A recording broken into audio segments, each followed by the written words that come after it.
Here's how to assemble the 10 through 40 meter 100 watt base loop. Place the PL259 from the outer loop onto the SO239 of the tuning box. Do the same for the left side. Then take the center piece of the mast supports and assemble it as such. Clip the right side of the coax into the clip on the right, and then on the left do the same.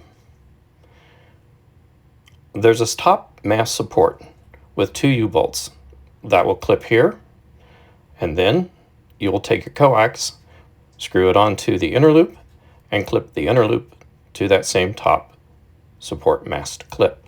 Your mast can slide through the top 2 U-bolts of the top support clips, through the center mast U-bolts, down into the U-bolts of the tuning box.